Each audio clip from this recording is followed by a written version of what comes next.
Boa noite a todos. Boa noite.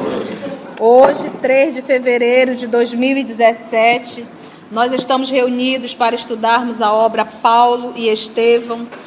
Nós já estamos finalizando o capítulo Prisioneiro do Cristo, que é o capítulo 9, para adentrarmos, acredito que hoje talvez dê tempo de entrar no capítulo 10. E o interessante, hoje eu estava ouvindo uma palestra do nosso irmão Haroldo, e ele estava falando desse capítulo, mas uma coisinha nos chamou a atenção. Ele está sendo direcionado para Roma porque ele é o prisioneiro de César. Mas o capítulo se chama o quê? Prisioneiro do Cristo. Porque ele é um prisioneiro, mas não de César, do Cristo. Fantástico, né? Então, vamos envolver a tia para fazer a prece de abertura. Nesse clima, amigo Jesus, de amizade, de alegria, de encontros e reencontros, essa alegria de estarmos em torno do Teu Evangelho, estando no centro deste encontro, porque cada um de nós, Senhor, buscamos a Tua casa com o único interesse de estudar, para nos aperfeiçoar, para nos transformar e de forma mais autêntica e lúcida aproximar-nos de Ti, que é o amor de nossa vida.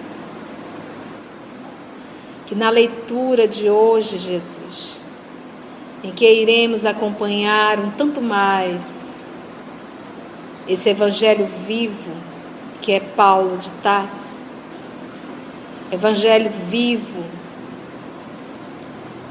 que nos ensina que viver na terra exige de cada um de nós um esforço constante, uma renúncia constante e um sacrifício, muitas vezes, que pouco esforço fazemos. Que nós possamos, através da assistência espiritual, preparar o nosso mundo interior para receber essas sementes e isso fazer parte da nossa vida. Que esse estudo não possa ser apenas uma discussão intelectual ou uma informação, mas sim, Senhor, letras vivas em nosso mundo interior e na nossa atitude diária.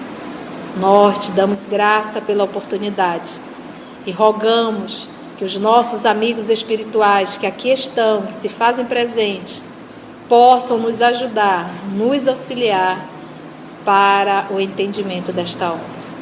É em Teu nome, Jesus, que nós aqui nos encontramos. Então, vamos lá. Nosso querido irmão Paulo, já em Roma, se direcionando a César, sendo conduzido pelo seu grande amigo, Júlio, e que nesse momento, já fazendo esse translado, junto com ele está o Apolodoro, é isso? E eles estão conversando sobre o que está acontecendo. Apolodoro falou que Paulo chegou numa boa hora, porque muitos cristãos estão sendo presos e sendo levados a arenas. Como o cristianismo, os cristãos ainda não têm absolutamente nenhum decreto, absolutamente nada condenando os cristãos, eles estão sendo mortos e está sendo divulgado como se fossem escravos, misérrimos, mas não são escravos. Tratam-se realmente de uma perseguição não declarada aos cristãos. E aí o querido Júlio, ouvindo isso, ficou meio indignado. Poxa vida, mas como que permitem essa injustiça? E aí Apolodoro, muito doce, muito terno, para não dizer o contrário, usou as palavras para chicotear, disse: olha você mesmo, você não está conduzindo algemado um grande amigo seu? Isso não é uma injustiça? E Júlio ficou muito constrangido verdadeiramente. E aí Paulo, como um bom cristão, toma a palavra e dá aquela resposta que eu vou solicitar que o Augusto repita. A verdade é que não fui encarcerado por malvadez ou inópia dos romanos, desconhecedores de Jesus Cristo, mas por meus próprios irmãos de raça. Aliás, tanto em Jerusalém como em Cesareia, encontrei a mais sincera boa vontade dos prepostos do império. Em tudo isso, amigos, preponderam as injunções do serviço do Mestre. Para o êxito indispensável dos seus esforços remissores, os discípulos não poderão caminhar no mundo sem as marcas da cruz. É como se ele dissesse ainda há pouco: nós precisamos passar por isso. Então, uma das características de Paulo é sempre se submeter, aí vem o estudo de quarta-feira, às leis de Deus. Por mais que seja algo perverso, ainda assim está dentro e foi permitido pelas leis divinas. Vamos lá. Os interlocutores entreolharam-se satisfeitos. A explicação do apóstolo vinha elucidar completamente o problema. O grupo numeroso alcançou Alba Longa, onde novo contingente de cavaleiros esperava o valoroso missionário. Daí até Roma, a caravana moveu-se mais vagarosa, experimentando sublimadas sensações de alegria. Paulo de Tarso, muito sensibilizado, admirava a beleza singular das paisagens desdobradas ao longo da Via Ápia. Quem for em Roma, por favor, passe na Via Ápia e lembre de Paulo.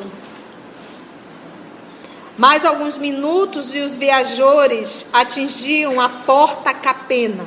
Essa Porta Capena, gente, se alguém quiser saber, era um dos 4 portões, né, que davam entrada à cidade de Roma. Eram 4 portões, esse era um deles. Né, ficava na muralha, né, era um portão, ficava na muralha serviana. Que é a ideia de o quê? Todas as cidades, elas eram o quê? Cercadas por muralha. Mais alguns minutos, os viajores atingiam a Porta Capena, onde centenas de mulheres e crianças aguardavam o apóstolo. Olha só a quantidade de cristãos já em Roma. É a primeira vez que Paulo adentra em Roma. Para você ver que não foi necessário Paulo ir lá, Jesus foi na frente e fez o trabalho. O que chegou lá foram as cartas de Paulo e os evangelhos anotados por Mateus, que era aquela história: vem aqui, copia e leva, vem aqui, copia e leva, e assim foi disseminando. Era um quadro comovente. O cortejo parou para que os amigos o abraçassem. Eminentemente emocionado, o centurião Júlio acompanhou a cena inesquecível. Contemplando anciãs de cabelos nevados, brancos, osculando as mãos de Paulo com infinito carinho. Pessoas bem mais idosas se aproximavam de Paulo e beijavam as suas mãos. O apóstolo, enlevado naquelas explosões de afeto, não sabia se havia de contemplar os panoramas prodigiosos da cidade das 7 colinas, Roma, se paralisar o curso das emoções para prosternar-se em espírito num preito, num testemunho de veneração, justo de reconhecimento a Jesus. Então, o vaidoso, ele ia pegar todo esse cortejo aqui, para ele. Olha como estão me recebendo. Absolutamente. Todas as homenagens ele direciona a quem? Ao Cristo. Por quê? Porque o que Paulo sempre divulgou não era lições de Paulo, era lições do Cristo. Então a paixão é pelas lições do Cristo, não por Paulo. O que a gente vê em Paulo, a gente venera de certa forma, é a fidelidade dele, o esforço dele. E é como se dissesse assim: eu consegui, tu também pode. Lembra como eu era? Vaidoso, orgulhoso, presunçoso. Eu consegui abrir mão de tudo isso em uma encarnação. Cidade das Sete Colinas. Se paralisar o curso das emoções para prosternar-se em espírito, né, ajoelhar-se ali no preito, no testemunho de reconhecimento a Jesus. Obedecendo às ponderações amigas de Apolodoro, o grupo dispersou-se. Roma inteira banhava-se suavemente no crepúsculo de opalas. Brisas cariciosas, azulzinho, tá? Aquele finalzinho. Brisas cariciosas sopravam de longe. Nós estamos em que período aqui? Primavera, verão. De longe, balsamizando a tarde quente.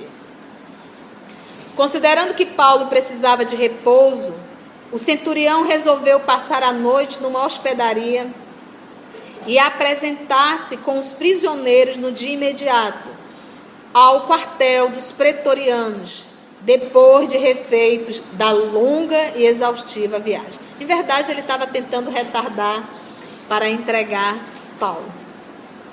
Somente na manhã seguinte, compareceu perante as autoridades competentes, apresentando os acusados.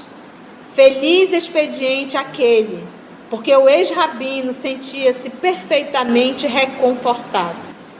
Na véspera, Lucas, Timóteo e Aristarco separaram-se dele, a fim de se instalarem na companhia dos irmãos de ideal, até poderem fixar a sua posição. Então, Lucas acompanhou todo esse processo. Timóteo e Aristarco. O centurião de Cesareia encontrou no quartel da Via Nomentana altos funcionários que podiam perfeitamente atendê-lo, com referência ao assunto que o trazia à capital do império. Olha só. Mas fez questão de esperar o general Burrus, amigo pessoal do imperador, e conhecido por suas tradições de honestidade, no intuito de esclarecer o caso do apóstolo. Então ele não entregou a qualquer um, ele quer entregar justamente a esse general.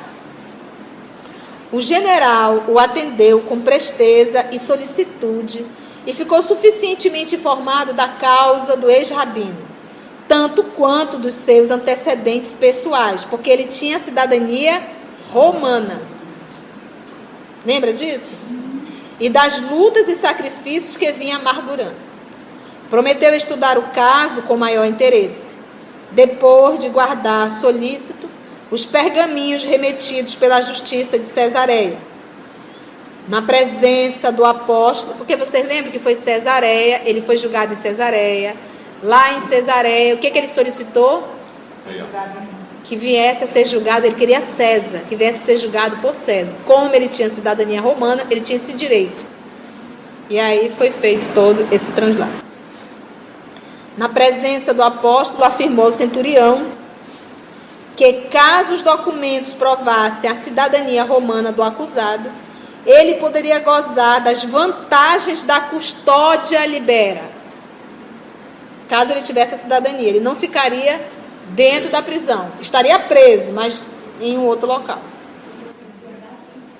Passando a viver fora do cárcere, apenas acompanhado por um guarda, até que a magnanimidade de César decidisse o seu recurso. Magnanimidade, como o Emmanuel escreve, né? Até aí está tudo bem? Paulo foi recolhido à prisão com os demais companheiros, como medida preliminar ao exame da documentação trazida. Júlio despediu-se comovido. Os guardas abraçaram o ex-rabino, contristados, tristes e respeitosos. Os altos funcionários do quartel acompanharam a cena com indisfarçável surpresa.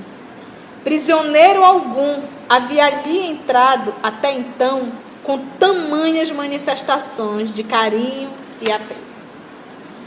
Depois de uma semana, em que lhe fora permitido o contato permanente com Lucas, Aristarco e Timóteo, o apóstolo recebia a ordem para fixar residência nas proximidades da prisão, ou seja, privilégio conferido pelos seus títulos, embora obrigado a permanecer sobre as vistas de um guarda policial, até que o seu recurso fosse definitivamente julgado. Auxiliado pelos confrades da cidade, Lucas alugou um aposento humilde na Via Nomentana, para lá se transferindo o valoroso pregador do Evangelho, cheio de coragem e confiança em Deus. Vocês acham que ele estava preso? Não. Longe de esmorecer diante dos obstáculos, continuou redigindo epístola, continuou escrevendo as cartas. Esse homem não para. Ele não para. Ele não para lamentar, ele não para chorar, ele não para maldizer, ele não para dizer que está cansado. Ele é um trator. Ele vai embora, aonde for.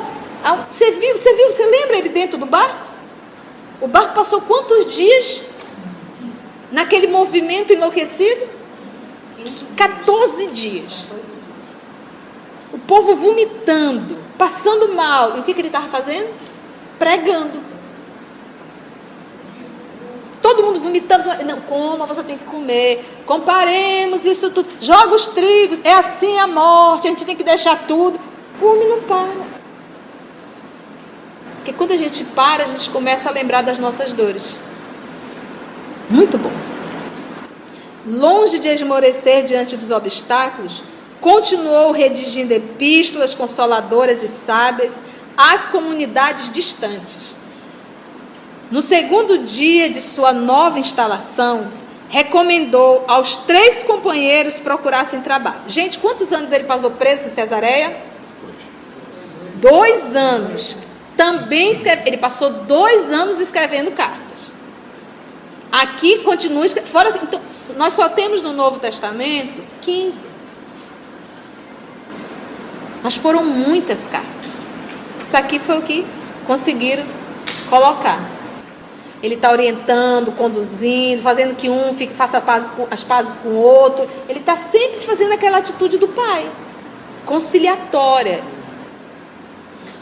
Longe de esmorecer, então, ele continuou redigindo as epístolas consoladoras e sábias às comunidades distantes. No segundo dia de sua nova instalação, recomendou aos 3 companheiros, quem são? Lucas e Timóteo. No segundo dia de sua nova instalação, recomendou aos 3 companheiros procurassem trabalho, para não serem pesados aos irmãos. Sempre essa consciência dele. Explicando que ele, Paulo, olha só, viveria do pão dos encarcerados, como era justo, até que César pudesse atender ao seu apelo. Então ele poderia dizer, aproveita alguém da igreja, traga uma refeição para mim. Não, ele vai todo dia à prisão, ele não é obrigado a fazer isso. Mas para não ser um peso a ninguém, ele vai, ele tem esse direito e come aquela porcaria que servem lá. Como era justo até que César pudesse atender ao seu apelo. Vocês estão vendo a grandiosidade desse homem? Está dando para sentir? Assim o fez. Ele não se beneficia absolutamente de nada. Ele não se beneficia. Assim o fez, de fato, e diariamente lá se ia às grades do calabouço, onde tomava a sua ração alimentar. Aproveitava então essas horas de convivência com os criminosos ou com as vítimas da maldade humana, porque às vezes a criatura está lá, mas não é um criminoso, para pregar as verdades consoladoras do rei. Tratou. Estou aqui, venho fazer minha refeição, não vou perder tempo não. Vamos consolar esse povo. Para pregar as verdades confortadoras, ainda que algemado. Todos os ouviam em deslumbramento espiritual. Todos. jubilosos com a notícia de que não se encontravam desamparados pelo Salvador. Eram criminosos do Esquilino, e que também era uma das colinas, tá? Uma das 7 colinas. Bandido das regiões provincianas, malfeitores da Suburra, também um bairro extremamente popular, bem mais do que o Esquilino. Servos, ladrões entregues à justiça pelos senhores para a necessária regeneração.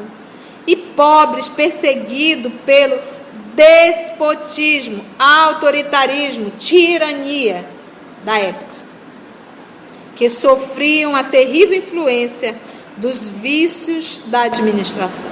Então, nesse primeiro momento, quando ele fala aqui dos bandidos das regiões provincianas, são aqueles que a gente chama de, vamos dizer assim, hoje a gente coloca como colarinho branco. E os da Suburra são realmente aqueles que vivem numa situação bem miserável. A palavra de Paulo de Tarso atuava como um bálsamo de santas consolações.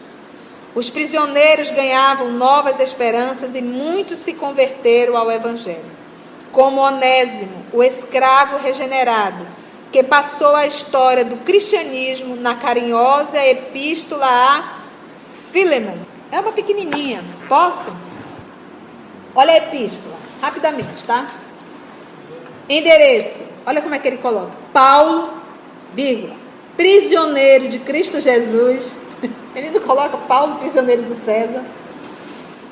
E o irmão Timóteo, a Filemon, nosso muito amado colaborador, a nossa irmã Ápia, ao nosso companheiro de armas Arquipo, e a igreja que se reúne na tua casa. Graças e paz a vós da parte de Deus, nosso Pai e do Senhor Jesus Cristo. Ação de graça é oração. Tudo ele coloca na cara. Dou sempre graça, meu Deus, lembrando-me de ti em minhas orações, porque ouço falar do teu amor e da fé que te anima em relação ao Senhor Jesus. Como eu dissesse, Conceição, eu continuo orando por ti. Estou aqui firme e forte. Estou sabendo do que tu andas fazendo aí. Aí ele vem, pedido em favor de Onésimo. Olha o pedido. Por isso, eu pulei um pouquinho, tá? Tendo embora toda a liberdade em Cristo, de te ordenar o que convém, prefiro fazer em pedido, invocando a caridade. É na qualidade de Paulo, velho e agora também prisioneiro de Cristo Jesus, que venho suplicar-te em favor do meu filho Onésimo, que gerei na prisão.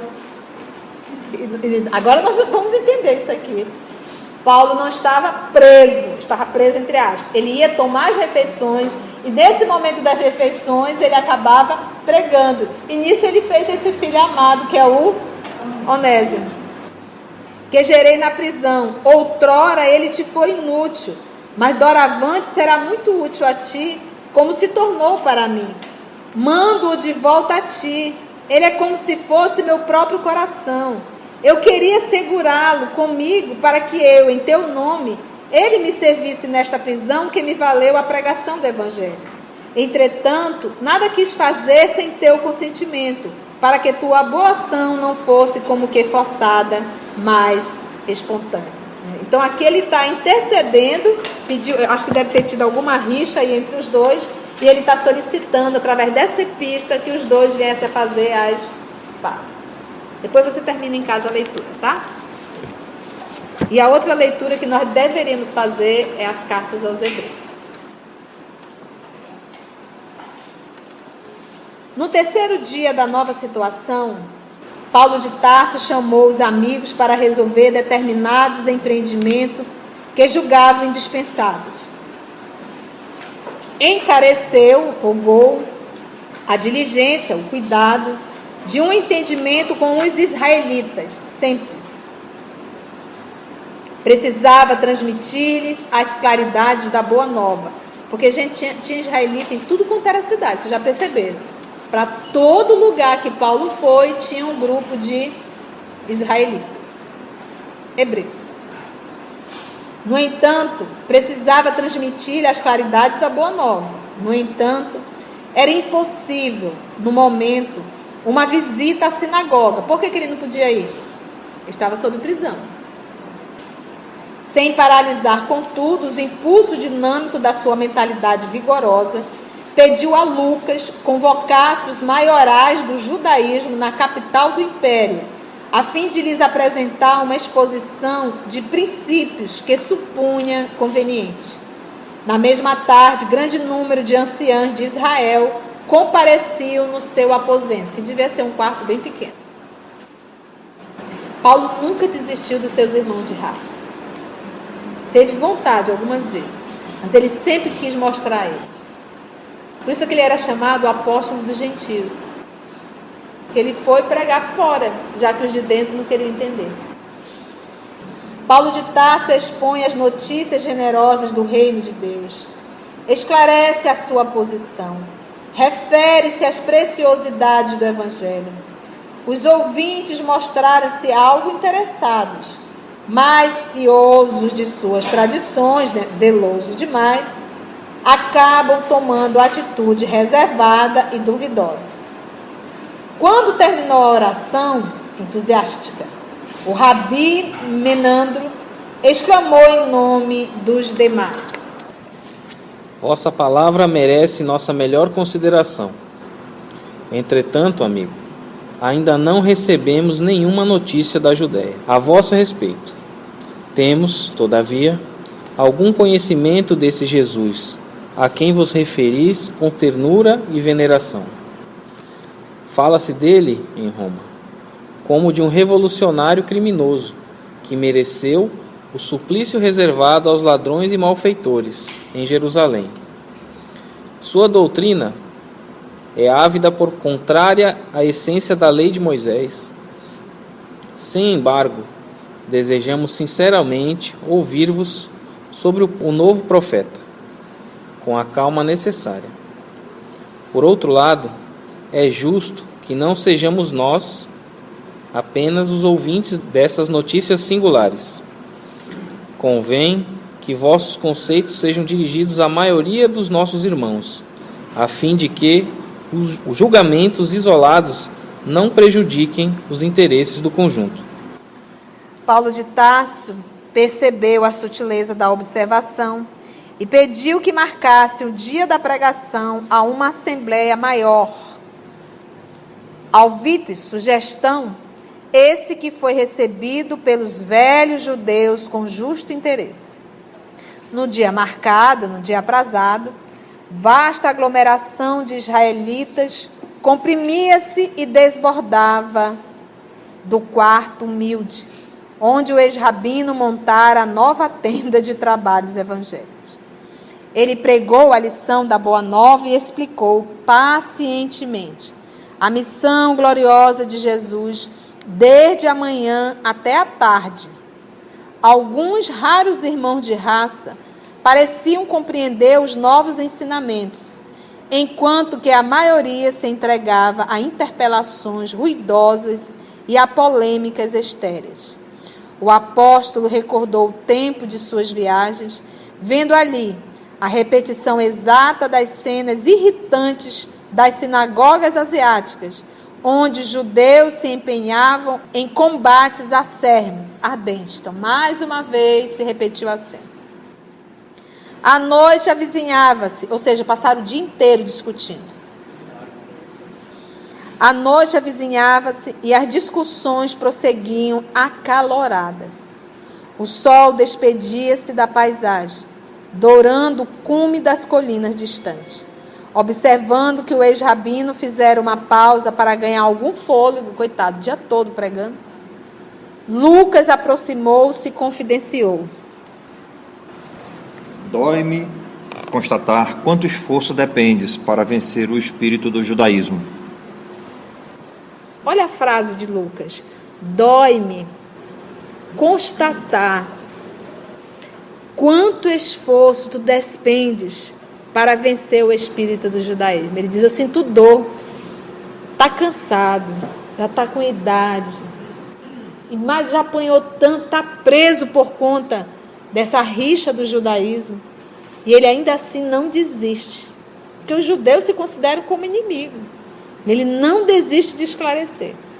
Paulo de Tarso meditou alguns momentos e respondeu: sim, verificar a rebeldia voluntária dá enfado ao coração. Contudo, a experiência do mundo tem me ensinado a discernir, de algum modo, a posição dos espíritos. Há duas classes de homens para as quais se torna mais difícil o contato renovador de Jesus. A primeira é a que vive em Atenas e se constitui dos homens envenenados pela falaciosa ciência da terra. Homens que se cristalizam em uma superioridade imaginária e muito presumem de si mesmos. São estes, a meu ver, os mais infelizes. A segunda é a que conhecemos nos judeus recalcitrantes que, possuindo um patrimônio precioso do passado, não compreendem a fé sem lutas religiosas, petrificam-se no orgulho de raça e perseveram numa falsa interpretação de Deus. De tal arte, entendemos melhor a palavra do Cristo, que classificou os simples e pacíficos da terra como criaturas bem-aventuradas. Poucos gentios, cultos e raros judeus, crentes na lei antiga, estão preparados para a escola bendita da perfeição com o Divino Mestre. Aqui ele fez um estudo rápido das bem-aventuranças. Os brandos, os simples e os pacíficos. E aí ele fez essa analogia, ele diz, existem dois grupos. Qual é o primeiro? A primeira é a que viu em Atenas. O que ele se deparou em Atenas? A intelectualidade, a ciência, entendeste? A vaidade e o orgulho faz se sentir Deus. E o segundo que ele colocou foi quem? Os judeus, né? Os judeus. Qual é a enfermidade dos judeus? O orgulho, né? Que ele fala. Não compreendem a fé sem lutas religiosas. Petrificam-se no orgulho de raça e perseveram numa falsa interpretação de Deus. E isso ainda hoje, você achar que a tua religião é a certa, que o Deus está contigo, não está com outro, isso é ridículo. E nós nos deparamos ainda, mesmo hoje, com essas mesmas atitudes. Numa das justificativas do Rabino Menandro, ainda não essa aceitação, ainda não essa compreensão, é quando ele coloca que a doutrina de Jesus é ávida por contrária à essência da lei de Moisés. Qual é essa lei de Moisés? Que eles eram tão arregados. É de haver, tá, gente? Sua doutrina é de haver, de existir, né? Por contrária à essência da lei de Moisés. Uma das leis, você deve odiar o vosso inimigo. Isso é a lei de Moisés. Se uma mulher for pega em adultério, ela deve ser apedrejada até a morte. Se alguém maltratar a tua família, tu tem o direito de ir lá matar todos da outra família. Essa era a lei de Moisés. Tu estás entendendo? Então o que Jesus vem ensinar? Então, ou seja, daí a vaidade e o orgulho, daí eles mandarem matar. Você está entendendo? E isso Moisés foi contra o 5º mandamento, que era não matarás. Então o que é aquilo, Rosiane? Tu tem 2 palestrantes. Um te fala certinho, a interpreta bonitinho, fala da renúncia, da resignação. Aí vem um outro capetinha, conta piada, faz disse-me disse, interpreta de forma... Ai, eu adorei esse palestrante, ele é ótimo. Não é assim mesmo que tem que ser. Eu me afino, porque aquele ali me compraz. Então, na verdade, o judaísmo, ter Moisés, defender as leis, isso dava a eles prazer. Agora, seguir Jesus, oferecer uma face, perdoar o inimigo, quantas vezes? 70 vezes 7. A humildade do Cristo irritava profundamente os judeus. Ele não fala, ele não grita, aceitou a cruz, não se defendeu. Que rei é esse? Que glória esse homem está falando? Até hoje, Rosiane, a gente diz que é o quê? É difícil seguir Jesus. Até hoje, nós temos muito mais afinidade com as leis de Moisés, ao qual nós ainda nos nos completamos do que com as leis do Cristo. Então, 2000 anos se passaram e não mudou muita coisa, não. Até hoje o Cristo é rejeitado. Como? Em nossas atitudes. Te respondi, mano? Isso acontece hoje. Quantos livros Kardec deixou? Quase 30. Quase 30. Só revista espírita são 12. Mais viagem espírita, que é o espiritismo. Quase 30. Hoje, nós estamos falando de 160 anos de espiritismo. Está tudo lá explicado. E a gente faz as coisas erradas. A gente lê um livro errado e divulga como erro. A gente está falando de 160 anos. Então, o decálogo foi dado, os 10 mandamentos foram dados, o 5º mandamento era não matarás. Mas eles acharam barato dizer que a mulher que fosse pega em adultério deveria ser apedrejada até a morte. Ele te deu o direito de, se tu matou o teu irmão, tu tem direito de ir lá e matar a família todinha. Entendeste? Então, é assim. Nós sempre vamos adaptando conforme as nossas necessidades. Muitas das informações de Moisés eram válidas, eram para um grupo duro, rígido. Tu sabe quantas regras eles tinham de bom proceder? 650 e poucas regras. E aí eles se reuniram e disseram, não, isso daí tudo está reunido num decálogo, está dentro dos 10. E depois eles se reuniram novamente, e aí chegaram à conclusão os sábios judeus, né, inclusive o avô de Gamaliel, Hiléu, e disse que estaria resumido em 2, o decálogo. Amar a Deus sobre todas as coisas e ao próximo como a si mesmo. Por isso Jesus indaga ao doutor da lei, o que está escrito na lei? Como tu lês? Ou seja, como tu interpreta? Entendemos isso? Então a briga deles era permanecer na perversidade.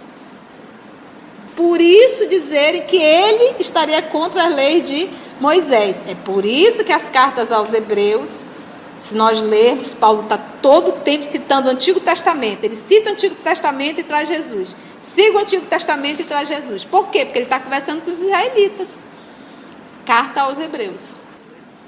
Ele diz que a segunda é a que conhecemos nos judeus recalcitrantes, que possuindo um patrimônio precioso do passado, não compreendem a fé sem lutas religiosas, petrificando-se no orgulho de raça e perseveram numa falsa interpretação de Deus.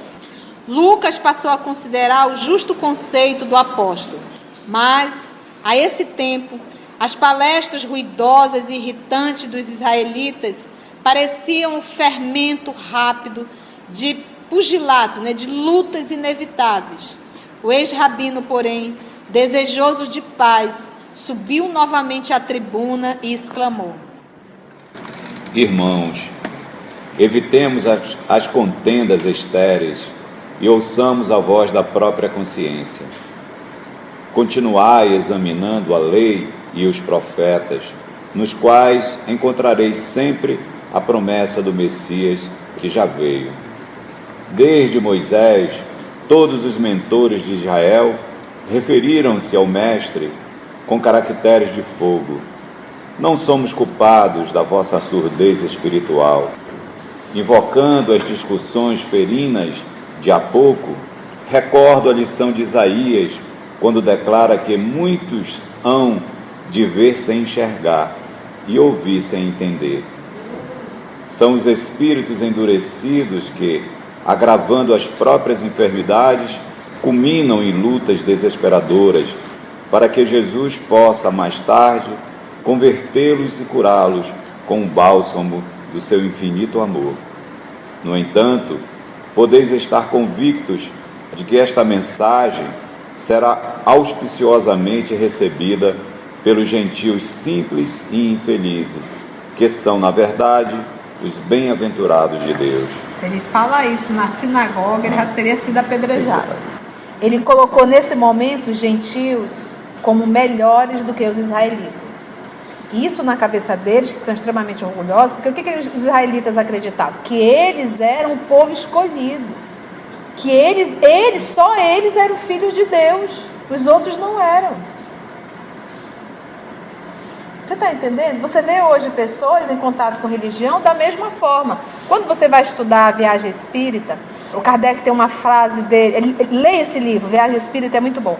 Ele diz assim: eu encontrei nessas viagens espírita católico, espírita protestante, espírita budista, e ele vai citando várias religiões, todos nós unidos, todos nós juntos.